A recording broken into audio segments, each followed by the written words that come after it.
आप सबसे मेरी प्रार्थना है कि ये 5 मिनट अगर आप मुझे देंगे तो चिकित्सा के क्षेत्र में अगले 15 वर्षों तक आप उस कार्य को कर पाएंगे जिस कार्य को अमर बलिदानी भाई राजीव दीक्षित जी करना चाहते हैं। मैं जो कुछ भी बोलूँगा वो यहाँ से बोलूँगा, मेरे शब्दों पे ना जाए और यहीं से समझने का प्रयास करें। इस संसार में 2 ही प्रकार के लोग सफल होते हैं जितना मैंने महसूस किया है। एक तो वो जो सिर्फ और सिर्फ अपनी सुनते हैं और दूसरे वो जो अपने गुरु या श्रेष्ठ जन की सुनते हैं। तीसरा कोई भी प्रकार मैंने आज तक नहीं देखा है जो सफल हुआ है। भाई राजीव दीक्षित जी को 2015 में मैंने पहली बार सुना। मैं एक चरित्रहीन और शराबी रहा हूं और जिस दिन भाई राजीव दीक्षित जी को सुना, जितनी तीव्रता से शराब काम करती थी उससे सैकड़ों गुना तेजी से उनकी वाणी ने मेरे शरीर पे काम किया और लगातार 3 महीने मैं कक्ष में बंद रहा और मैंने बहुत चिंतन किया और चिंतन करके एक गुरुकुल की स्थापना करी और उस गुरुकुल के असंख्यों सफलताएं हैं। सफल नहीं हुआ है लेकिन कुछ सफलताएं भी हैं। समय कम है, मैं सफलताओं का जिक्र करूंगा। अगली स्लाइड पे आया। मेरी समझ में गुरुकुल सिर्फ इतना, छोटे से शब्दों में बताऊंगा, गुरु का वो कुल जहां शिष्य गुरु के आचरण से सीखता है और उस आचरण से स्वयं को जागृत करता है, परिवार को जागृत करता है, समाज को जागृत करता है, राष्ट्र को जागृत करता है और धर्म के पथ पे निकल पड़ता है। सिर्फ इतना समय समझता हूं। आगे मैंने जब महसूस किया गुरुकुल की आवश्यकता के लिए तो मैं देश भर के गुरुकुलों में गया मेरे बच्चे को लेके, क्योंकि पहले ही दिन मेरे बच्चा गुड़गांव में पढ़ता था, मैंने बंद कर दिया था। गोपाल भाई के पास भी गया था, सौभाग्य से उस दिन में मिल नहीं पाया गोपाल भाई को और अंत में मैंने यही निर्णय किया कि जो मैं चाहता हूँ वो शायद परमात्मा मुझसे ही करवाना चाहता है, तो मैंने गुरुकुल की स्थापना करी। इसमें 2 मॉडल हैं। एक मॉडल के अंदर मगोले का शरीर है और भाई राजीव दीक्षित जी की आत्मा है। हरियाणा बोर्ड से पढ़ाता हूँ, सभी हरियाणा बोर्ड के सब्जेक्ट पढ़ाता हूँ, लेकिन आत्मा बच्चों को भाई राजीव दीक्षित की देता हूँ। इसलिए बहुत सारे लोगों के सवाल होते हैं। हमारे देश में बड़ी समस्या है। इस पंडाल में जब मैं बैठा था बहुत सारे लोगों के बहुत सारे की कमेंट चल रहे थे अलग अलग प्रकार के, उन पर चर्चा नहीं करूंगा। सर्टिफिकेट क्यों? सर्टिफिकेट इसलिए जिस तरीके से कोरोना में सब लोग कर दिया, कल को चिकित्सकों के लिए लोग कर दिया सरकार ने कि आप कोई गव्यसिद्ध की दवा नहीं दे सकते, आप कुछ नहीं दे सकते, उस दिन तुम्हारा ज्ञान धरा रह जाएगा। इसलिए सर्टिफिकेशन की पढ़ाई में बच्चों को करवाता हूं। मुझे मेरे गुरुकुल से प्रधानमंत्री निकालना है और प्रधानमंत्री के लिए, सरपंच के लिए 10वीं पास की जरूरत है, इसलिए सर्टिफिकेशन करवाता हूं। दूसरे मॉडल में हम अपने ऋषियों की ज्ञान परंपरा के माध्यम से 5 साल के लिए बच्चों को लेते हैं, जिसमें मूल रूप से चिकित्सा पढ़ाते हैं और कृषि है उसमें। अगली स्लाइड पे आइएगा। बच्चों की उम्र अगर अनाथ बच्चा है, बेसिकली अनाथ बच्चों पे काम करता हूं मैं, तो उसकी कोई उम्र नहीं और माता पिता है तो 6ठी कक्षा में लेते हैं। और चिकित्सा अगर किसी को सीखनी होती है तो 15 वर्ष की आयु कम से कम हो, हिंदी वो पढ़ सके और इंग्लिश भी बोल सके।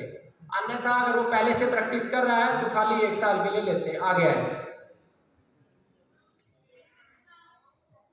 जब गुरुकुल का निर्माण किया तो 7 लक्ष्य मेरे दिमाग में था। पहला लक्ष्य था कि मुझे नेता बनाना है और उसकी शुरुआत मैं कर चुका हूं। हरियाणा के चुनाव में मेरे 2 सरपंचों को मैंने जिताया और गुरुकुल के बच्चों के माध्यम से।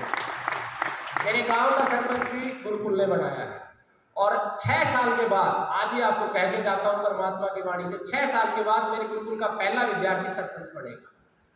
दूसरा मैंने चुनाव किया कि मेरा बच्चा उद्योगपति बने, धीरू भाई अंबानी की तरह, लेकिन धर्म के मार्ग पे चल के।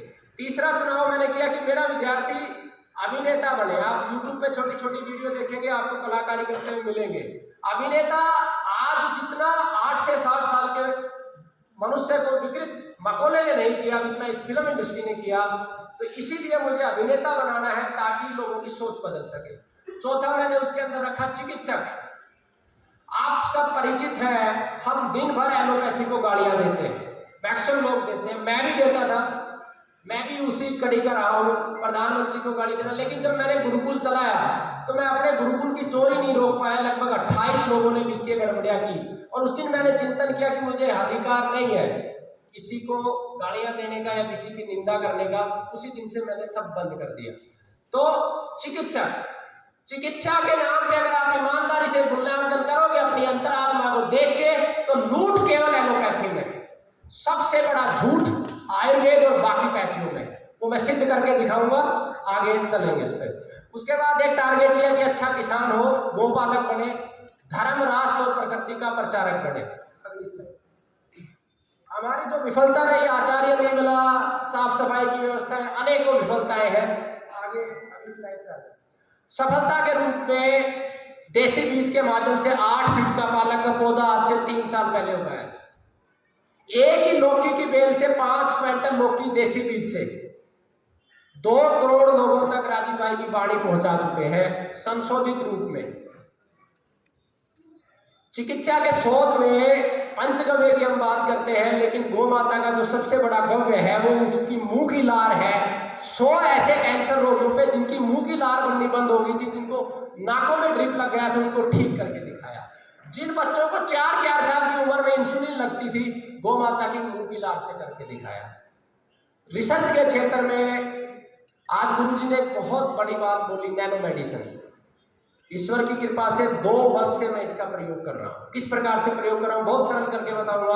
आपने जो अर्क निकाला, उसी अर्क को दोबारा हांडी में चढ़ा दो, जितनी औषधि डाली उसका 10% बढ़ाते जाओ। मैं 8 बार लगातार ऐसा अर्क निकाल के रोगी को सेवन कराता हूं। एक रोगी में मैं विफल रहा हूं, मैंने ड्रिप से भी रोगी को दिया, नहीं बचा पाया रोगी को, बिल्कुल लास्ट स्टेज का था, अभी उसमें विफलता है। दूसरा, एलोपैथी के अंदर जो कुछ है वो सब आयुर्वेद की देन है। हमारे देश का सबसे बड़ा दुर्भाग्य यही है कि हम अपने नाम को ऊपर ले जाने के लिए बहुत सारे झूठों का सहारा लेते हैं। मूल है आयुर्वेद। अगर आयुर्वेद के सार को पकड़ के हम चलेंगे तो प्रत्येक बीमारी का हम सॉल्यूशन निकाल पाएंगे। तो उसी पे एक ये रिसर्च 8 प्रकार से। दूसरा, हर व्यक्ति के ऊपर हम गौमाता का मैं सम्मान करता हूँ। गौमाता सब कुछ है, लेकिन प्रत्येक व्यक्ति को अगर हम गोमूत्र पिलाने की जिद करेंगे तो पाप कर जाएंगे। इसलिए और विकल्प है। जिस प्रकार से आप सभी इस पे चिंतन कीजिएगा, मैं इसको ऑलरेडी कर रहा हूं। जैसे कैंसर में पहले शराब बनाते थे, शराब कितनी तीव्रता से शरीर पे काम करती थी, उसी फॉर्मुलेशन से आप नीम के फूल की औषधि बनाइए। मैं फिर मुझे समय का मिला है, फिर मैं आपको सिखाऊंगा उस विषय में। तो वो शोध गुरुकुल ने किया।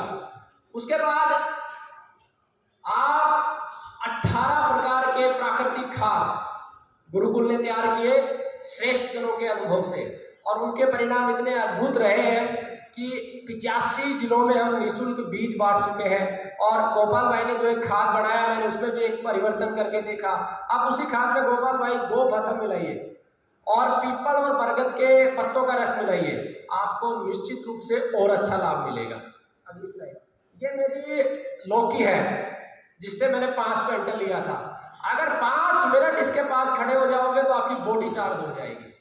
इतना इसमें ऊर्जा है, खाने की आवश्यकता नहीं, सिर्फ देखने से आपको ऊर्जा का आभास होगा। न्यूज़पेपर की कटिंग है। नेक्स्ट, हमारे देश में बड़े बड़े दावे चलते हैं कि 5000 कैंसर रोगी ठीक कर दिए गोमूत्र के माध्यम से, इसके माध्यम से, आयुर्वेद के माध्यम से, होम्योपैथी के माध्यम से। वास्तविक स्थिति ये कि 23 जुलाई को जब सम्मेलन किया था, पूरे भारत से 1000 रोगियों का भी आंकड़ा नहीं आया था। सबसे अधिक आंकड़ा 443 गुरुकुल ने दिया था, और जिसमें सबसे बड़ी भूमिका हमारे गुरुजी निरंजन वर्मा जी की है। दूसरी बार इनसे मिला हूं, लेकिन इनको सुन के मैंने बहुत कुछ सीखा है। ये वो रोगी है, जैसे गुरुजी सुबह कह रहे थे कि एलोपैथी वालों को संतुष्ट नहीं कर सकते, कर सकते हैं। दिल्ली के सम्मेलन में सरकार के नुमाइंदे मंत्री भी थे, और एलोपैथी के डॉक्टर की गोद में मैंने 443 फाइलें रखी थी कि मुझे उंगली रख के बता कहाँ कमी है। ये वो केस है। पहली स्लाइड में है, एक बार इससे पहले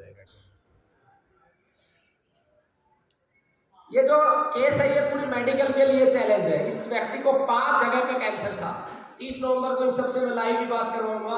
ब्रेन में, फूड पाइप में, हार्ट में, आपके मलाशय में 15 दिन की लाइफ बोला था, उसके बाद भी जिंदा है। ये व्यक्ति अगला है, इसको दिल्ली एम्स ने जवाब दिया था 1 घंटे में 200 मीटर चलता था, आज 20 एकड़ की खेती कर रहा है। इसको 60 लाख रुपए की रोबोटिक सर्जरी के लिए बोला था, मेदांता नहीं, छोटा हॉस्पिटल नहीं है, 3 महीने में ठीक करके भेजा। ये SMS में इसकी बेटी MBBS है, ये हमारा स्वास्थ्य मंत्री अनिल विज का PA का रिलेटिव है। किडनी कैंसर था, ब्रेन कैंसर था, और बहुत सिंपल है। जैसे ब्रेन कैंसर है, उसमें नीम झरा होता है, नीम का दूध निकलता है, आपको रोगी को एक ढक्कन सुबह शाम देना है, लेकिन उसके विष के निष्कासन की प्रक्रिया देखनी है, उसके लिए आपको घी प्रयोग करना है। 30 नवंबर को एक इस पर पूरी विस्तृत, जो गुरुकुल ने अब तक 500 से ज्यादा कैंसर रोगी ठीक किए हैं, उसकी पूरी विस्तृत जानकारी आपको पुस्तक के माध्यम से पहुंचाने का प्रयास करेंगे। अगली स्लाइड। ये वो सारे केसेस हैं जो डॉक्टरों ने जवाब दे दिया था। 40 से लेके जो बड़े बड़े हॉस्पिटल हैं उनके केसेस मैंने रखे हैं। नेक्स्ट ये 28 कीमो के बाद एक और बात मैं बताता हूं, कीमो और रेडिएशन।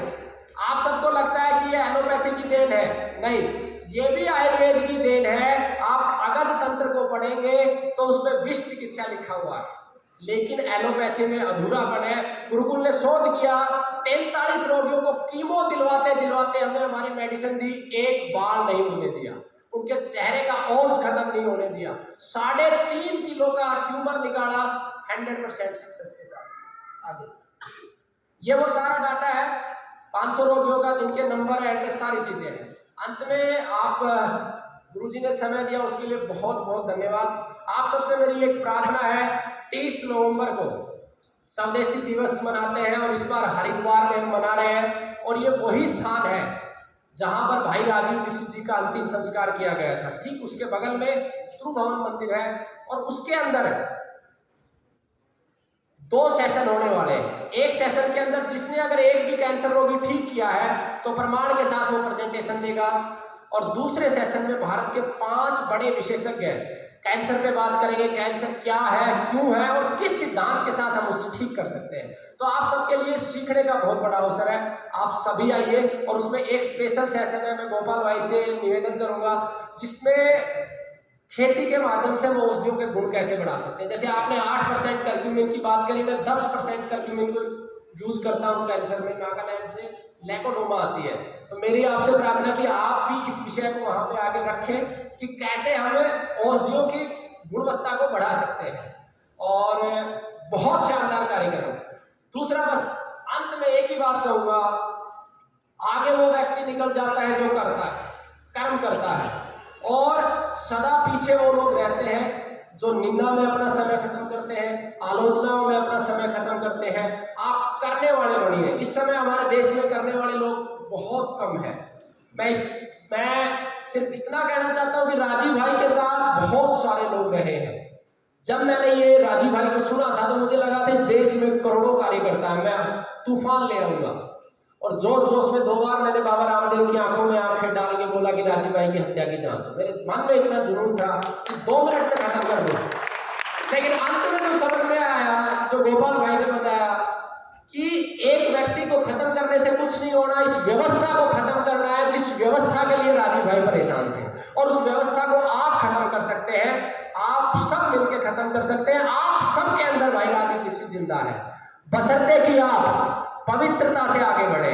सभी चिकित्सकों को मैं एक और बात कहना चाहता हूं कि चिकित्सक का एक धर्म होता है, उस धर्म का जरूर पालन करें। आज मैं देखता हूं कि अपने झूठे नाम प्रतिष्ठा के चक्कर में, विशेष रूप से आयुर्वेद के लोग, नाड़ी का ज्ञान ना होते हुए छोटे छोटे बच्चों को टीबी तक की दवा खिला देते हैं, किसको टीबी है, मुझे नाड़ी का ज्ञान है।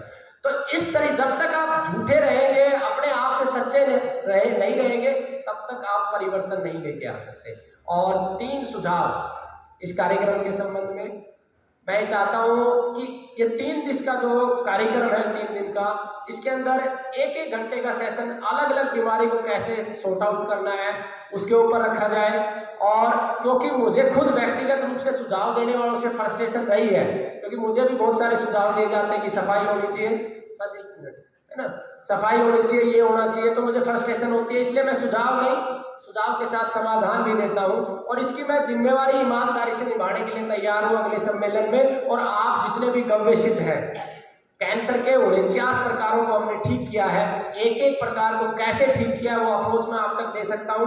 हार्ट के विषय में जिनका कोलेस्ट्रॉल 450-500 है, एक ही दिन में गारंटी के साथ नॉर्मल करके भेजते हैं। केवल 13 केसेस फेल हुए हैं, 142 केसेस को पास किया है। तो वो सारी चीजें मैं अगले सम्मेलन में गुरुजी के आशीर्वाद से आप तक पहुंचाऊंगा। ये सुझाव भी है। एक और अंतिम सुझाव है, जो हमारे गव्य सिद्ध का सिलेबस है, प्रत्येक चिकित्सक को कम से कम एक संहिता का जरूर अध्ययन करना चाहिए। और हमारे जो शरीर क्रिया विज्ञान है वो सिलेबस में जरूर शामिल करें। गुरुजी से मेरी चर्चा भी हुई है, अगले सिलेबस में जरूर गुरुजी इसको शामिल करेंगे और इन दोनों कार्यों को करने के लिए मैं तैयार हूँ। शरीर क्रिया विज्ञान के सिलेबस में भी मैं सहयोग करने के लिए तैयार हूँ और अगले सम्मेलन में कैंसर हार्ट का नॉलेज ट्रांसफर करने के लिए भी तैयार हूँ। मेरी किसी बात से आप लोगों को बुरा लगा, मुझे माफ करना। बोलो भारत माता की जय, वंदे मातरम। भाई राजीव दीक्षित अमर है, इंकलाब जिंदाबाद, गौ माता की जय, धरती माता की जय। बहुत बहुत धन्यवाद। आप लोग नहीं आ पाओ तो बच्चा यहीं पे रहेगा। राजीव दीक्षित गुरुकुल यूट्यूब चैनल है, उसके ऊपर सारी वीडियो लाइव चलेंगे, आप वहां से भी देख सकते हैं।